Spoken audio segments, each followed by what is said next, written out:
మిథున రాశి వారికి జాన్యువరి నెల 2026 సంవత్సరం నూతన సంవత్సరం ఏ విధమైనటువంటి గోచార ఫలితాలు ఇస్తుంది ఈ మిథున రాశి వారికి అనేటటువంటిది మనం సశాస్త్రీయమైన పద్ధతిలో తెలుసుకునే ప్రయత్నం చేద్దాము. ఇందులో నా సొంత కల్పితం కానీ నా కవిత్వం కానీ ఏమీ ఉండవండి. శాస్త్రం ఎంతవరకు చెప్పిందో అంతవరకు చెప్పడమే జరుగుతూ ఉంటుంది. కాబట్టి మీరు శాస్త్రమే కావాలనుకునేవారు మా ఛానల్ తప్పకుండా చూడండి. ఇప్పుడు మిథున రాశి వారికి గురువు జన్మంలోనే నెలంతా కూడా సంచారం చేస్తూ ఉన్నారు. ఈ గురువు జన్మంలో సంచారం చేయటం వల్ల అంత శుభప్రదమైనటువంటి ఫలితాలు గోచార రీత్యా ఉండవు. అదే జాతక రీత్యా అయితే చాలా శుభప్రదమైనటువంటి ఫలితాలు, లక్ష పాపాలు పరిష్కారం అంటారు. కానీ ఇక్కడ మీకు ఏమవుతుందంటే జన్మంలో గోచారం, ఇది గోచారం, అది జాతకం. జాతకం తప్పకుండా ప్రతి వారు రాయించుకోండి, మా దగ్గర కూడా సౌకర్యం ఉన్నది. అది ప్రధానమైనటువంటి విషయం. ఇది తాత్కాలికం, టెంపరీ. వారానికి ఉంటాయి, రోజువారీ ఉంటుంది, పక్షానికి 15 రోజులకు ఉంటుంది, నెలకు ఉంటుంది, సంవత్సరానికి ఉంటాయి. తర్వాత అన్నీ మారిపోతూనే ఉంటాయి. ఇది టెంపరీగా మనం చెప్పుకోవచ్చు. ఇక్కడ మిథున రాశి వారికి జన్మంలో గురువు అనేటటువంటిది శుభప్రదమైన ఫలితాలు ఉండవు. చెడు ఆలోచనలు, చెడు పనులు చేయడానికి ఎక్కువ ఆసక్తి, అలాగే మన ప్రవర్తనలో కూడా తేడా, ఒక రకమైనటువంటి శుభప్రదమైన ఆలోచనలు, శుభప్రదమైన ప్రవర్తన, ఒక డీసెంట్గా ఉండేటువంటి ప్రవర్తన, డిసిప్లిన్గా ఉండే ప్రవర్తన అంతా కూడా కనిపించినటువంటి పరిస్థితి వస్తుంది ఈ గురువు జన్మంలో సంచారం చేసేటటువంటి ఫలితాలు. ఇకపోతే తృతీయ స్థానంలో కేతుగ్రహ సంచారం జరుగుతోంది. ఇది మాత్రం చాలా శుభప్రదమైనటువంటి ఫలితాల్ని ఇస్తుంది. ఇంట్లో వారు కావచ్చు, సోదరులు కావచ్చు, కుటుంబ సభ్యులు కావచ్చు, ఇరుగు పొరుగు వారు కావచ్చు, ఉద్యోగ స్థలాల్లో, వ్యాపార స్థలాల్లో ఏ స్థాయిలో ఉన్నా, మనం ఏ స్థాయిలో ఉన్నది వారికంటే తక్కువ స్థాయిలో ఉండొచ్చు, వారికంటే ఎక్కువ స్థాయిలో ఉండవచ్చు. ఏదైనప్పటికీ కూడా ఇక్కడ స్థాయి అనేటువంటి ప్రసక్తి లేకుండా అందరూ కూడా మీకు సహాయ సహకారాలు అందిస్తారు. కొన్ని సందర్భాలలో మనకి ముక్కు మొహం తెలియనటువంటి వారు కూడా మనకి సహాయం చేయడానికి ముందుకు వస్తారు. మనస కావచ్చు, వాచ కావచ్చు, అంటే మాట సహాయం కావచ్చు, కర్మణ, మనకి ఏదో ఆర్థికమైనటువంటి ఇబ్బంది వచ్చింది, అటువంటిప్పుడు సహాయపడడానికి కావచ్చు. ఏ విధంగా అయినా అన్ని రకాలుగాను కూడా మనసా వాచా కర్మణ అంటే అన్ని రకాలుగాను అని అర్థంలో తీసుకోండి. ఆ విధంగా తీసుకున్నట్టయితే మీకు తెలిసిన వారు, తెలియని వారు కూడా చాలా శుభప్రదమైనటువంటి ఫలితాలన్నీ వస్తూ ఉంటాయి. తద్వారా ఏంటి, నాకు చాలా మంది వెనకాల ఉన్నారు అనేటటువంటి ఒక దన్నుతోటి మనం ఒక అడుగు ముందుకు వేయడానికి మరింత అవకాశం కలుగుతుంది. ఈ విధమైన పరిస్థితులన్నీ కూడా మిథున రాశి వారికి కేతువు కల్పిస్తూ ఉన్నారు. ఇకపోతే సప్తమ స్థానంలో 4 గ్రహాల యొక్క సంచారం జరుగుతోంది.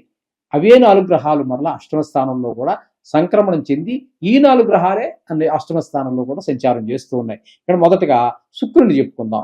శుక్రుడు 12వ తేదీ వరకు సప్తమ స్థానంలో సంచారం చేస్తూ ఉన్నారు. సప్తమ స్థానంలో శుక్రగ్రహం యొక్క సంచారము అనుకూలమైన ఫలితములు ఇవ్వజాలదు.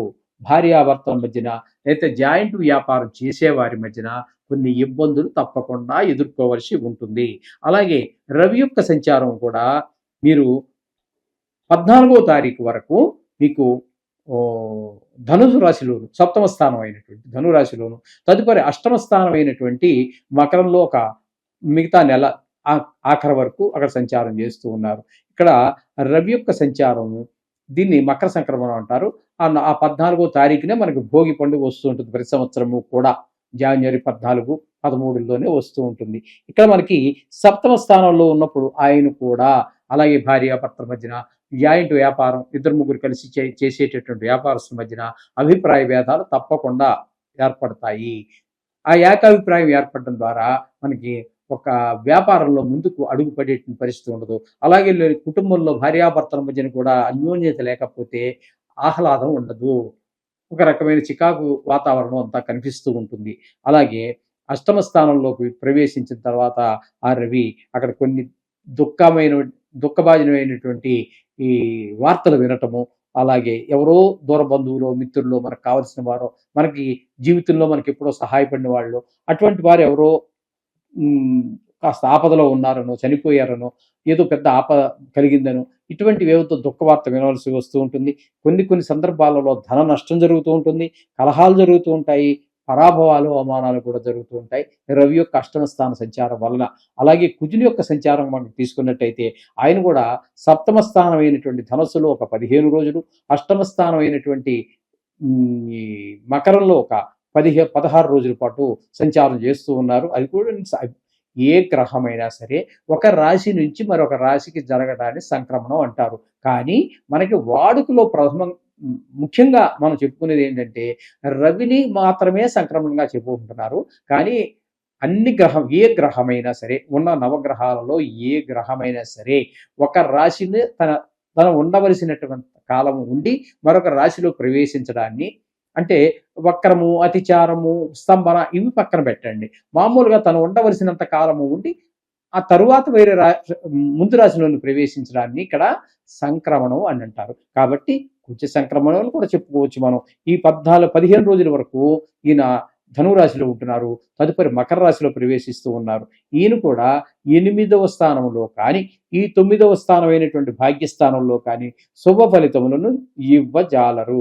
7వ స్థానంలో ఉన్నప్పుడు మీకు ఏమవుతుంది అన్నట్టయితే ఇక్కడ భార్యాభర్తల మధ్యన, జాయింట్ వ్యాపారస్తుల మధ్యన, అలాగే అష్టమ స్థానంలోకి వెళ్ళేటప్పుడు ఎవరికో మనకు కావాల్సినటువంటి వారి ప్రాణానికి సంబంధించి ఆయుస్థానం అంటారు దాన్ని, లేకపోతే ఆయువు పోవటమో అంటే చనిపోవటమో, లేదా చనిపోయినంత పని అవ్వటమో ఇట్లాంటివి జరుగుతూ ఉంటాయి. కలహాలు, అవమానాలు, ఇలాంటివన్నీ, పరాభవాలు, ఇవన్నీ కూడా జరిగేటువంటి అవకాశం కుజుడి వల్ల 8వ స్థానంలో జరుగుతోంది. అలాగే బుధుని యొక్క సంచారం కనుక మనం తీసుకున్నట్టయితే ఆయన కూడా ఈ 2 రాశుల్లోనే, అంటే ధనురాశిలోను మీన రాశిలోను సంచరిస్తున్నారు.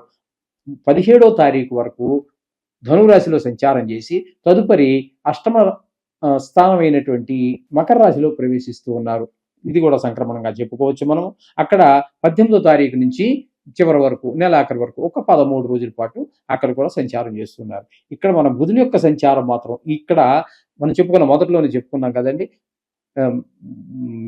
ధనురాశిలోను మకర రాశిలోను ఈ 4 గ్రహాలే సంచారం చేసి వెళ్తున్నాయి, మకర రాశిలో ప్రవేశిస్తూ ఉన్నాయి. ఇక్కడ ఈ బుధుడు మాత్రం 7-8కి వెళ్తున్నాడు కదా.